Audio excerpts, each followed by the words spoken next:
Hi guys, कैसे हैं आप सब। दोस्तों, जैसा हम सब जानते हैं कि इंटरनेशनल रिलेशंस में हर दिन कुछ ना कुछ नया होता ही रहता है, जिसका असर डायरेक्ट या इनडायरेक्ट तौर पर हमारे देश पर भी होता है। और हाल ही के दिनों में जो इंटरनेशनल मूवमेंट सीधे तौर पर हमारे देश पर असर कर रही है, वो है अमेरिका और चाइना के बीच बढ़ती तनातनी की खबरें।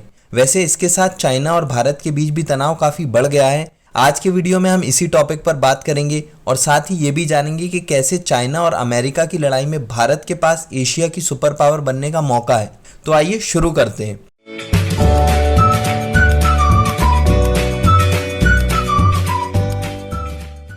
तो दोस्तों, जैसा कि हम सब जानते हैं कि चाइना और अमेरिका के बीच ट्रेड वॉर काफ़ी वक्त से चल रहा है, लेकिन दुनिया में कोरोना आने के बाद से और कोरोना के अमेरिका को सबसे ज़्यादा आर्थिक और जानो माल नुकसान पहुंचाने के बाद से ही अमेरिका और चाइना के बीच ये ट्रेड वॉर अब एक पोटेंशियल मिलिट्री वॉर में तब्दील होता दिख रहा है।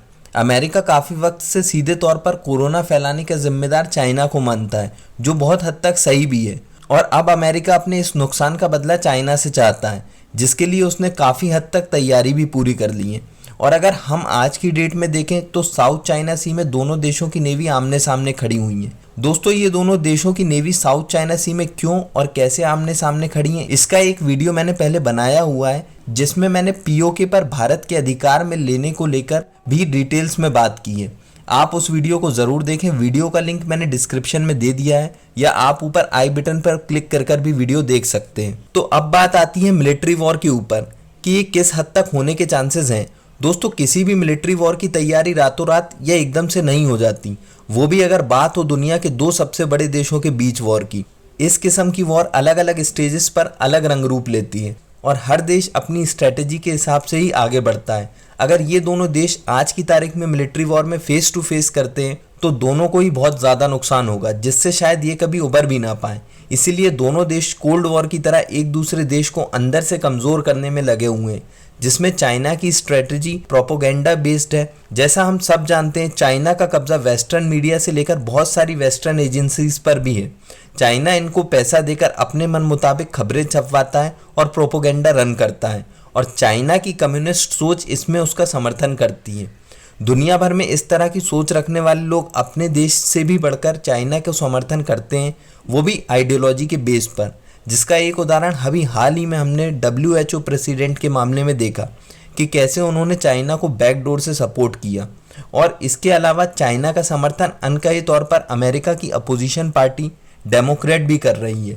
इस पार्टी के सदस्यों का मानना है कि चाइना को कोरोना फैलाने के लिए रिस्पॉन्सिबल ठहराना सही नहीं है, या वो इस बात का सबूत मांग रहे हैं अगर चाइना का इसमें हाथ है तो प्रूफ क्या है।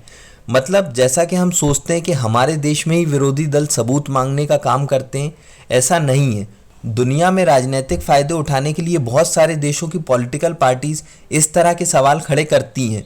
तो इस तरह के सवाल और देश के अंदर ही इस टाइप के प्रोपोगेंडा किसी भी बाहरी देश से लड़ाई को कमज़ोर बनाते हैं, और चाइना भी इसी स्ट्रेटजी के साथ ट्रंप को उलझाए रखना चाहती है।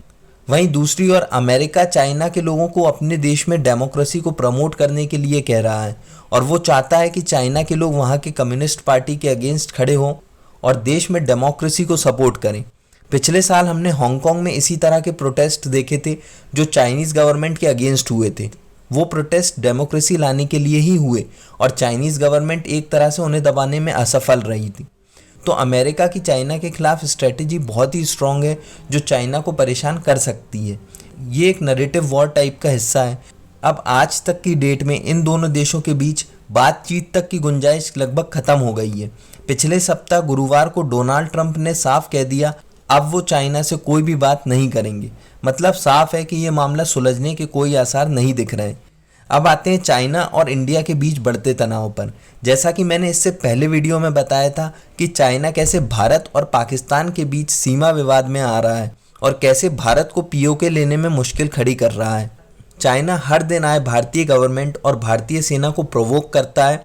पहले लद्दाख में और अब उत्तराखंड में अपने हेलीकॉप्टर से इन्फिल्ट्रेशन करने की कोशिश की, जिसका जवाब हमारी वायुसेना ने तुरंत ही दिया। दूसरी ओर चाइना गिलगिट बल्टिस्तान में, जो कि जायज़ तौर पर भारत का हिस्सा है और अभी पाकिस्तान के अधिकृत है, उसमें डैम बनाने का प्रस्ताव पाकिस्तान की गवर्नमेंट को दिया।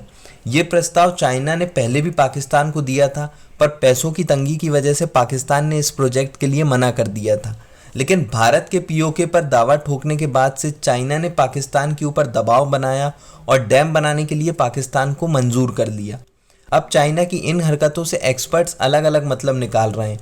कुछ का कहना यह है कि भारत ताइवान को WHO में समर्थन ना दे, इसके लिए चाइना भारत पर इस फ्रंट से दबाव डाल रहा है। वहीं कुछ एक्सपर्ट्स का मानना है कि चाइना ये सब भारत में अनस्टेबिलिटी लाने के लिए कर रहा है, जिससे कि जो यूरोपियन और अमेरिकन कंपनीज कोरोना के बाद से चाइना छोड़कर भारत आना चाहती हैं, उनका इस पर असर पड़े और भारत पर युद्ध जैसे हालात देखकर ये कंपनीज भारत नहीं आए। इस बारे में आप क्या सोचते हैं, ज़रूर बताइए कि चाइना ऐसा क्यों कर रहा है। अब हम बात करते हैं अमेरिका और चाइना की लड़ाई में भारत के अवसर की। कोरोना आने के बाद से हमारी सरकार की पहली प्राथमिकता इस देश के लोगों की इस महामारी से सुरक्षा रही है, पर पाकिस्तान के पीओके में बढ़ते दखल के बाद से भारत का ध्यान पीओके पर भी बराबर बना हुआ है और भारत की राजनीतिक और सैनिक इच्छा शक्ति से ये भी लगता है कि भारत जल्द से जल्द पीओके पर अपना कब्जा चाहती है, जिससे वहां रह रहे कश्मीरियों को पाकिस्तान की बर्बर फौज का सामना न करना पड़े।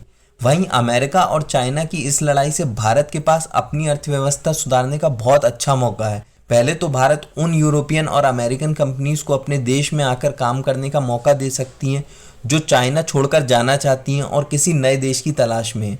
वैसे इस मामले में अभी भारत में करीब 100 कंपनीज आने की बात कर चुकी हैं, जो भारत के लिए बहुत अच्छा संकेत है। दूसरा मौका भारत के पास खुद के मैन्युफैक्चरिंग सेक्टर को डेवलप करने का है। दुनिया चाइना के घटिया स्तर के माल से तंग आ चुका है। कोरोना जैसी गंभीर समस्या के वक्त भी जो made in China clinical kits China ने दुनिया को दी, उनकी क्वालिटी बहुत ख़राब थी, जिसे लगभग हर देश ने वापस कर दिया। और ऐसे वक्त में भारत के पास दुनिया को सस्ती और अच्छी चीज़ देने का विकल्प खुल गया है, जिसे भारत को ग्रैब कर लेना चाहिए। लेकिन क्या ये सब इतना आसान है? देखिए, ये सब करने से रोकने के लिए चाइना पूरी कोशिश करेगा, पर इसके साथ ही हमारे देश की कुछ ऐसी समस्याएं हैं जो हमारे डेवलपमेंट के लिए भी मुसीबत है। कभी कभी हमें लगता है कि हमारे नेता ही सिर्फ इसके लिए जिम्मेदार हैं, पर ऐसा नहीं है। जो लोग कभी भी किसी सरकारी दफ्तर का चक्कर लगा चुके हैं, वो भी भली भांति जानते हैं कि हमारे देश के सरकारी बाबू सीधे से सीधे काम को कितना जटिल बना देते हैं और वक्त लगा देते हैं। वैसे ही अंतर्राष्ट्रीय स्तर पर हमारे देश को रिप्रेजेंट करने वाले लोग कुछ प्रक्रिया को बहुत जटिल बना देते हैं, जिससे काम करने वाले बड़े बिजनेसमैन पीछे हट जाते हैं।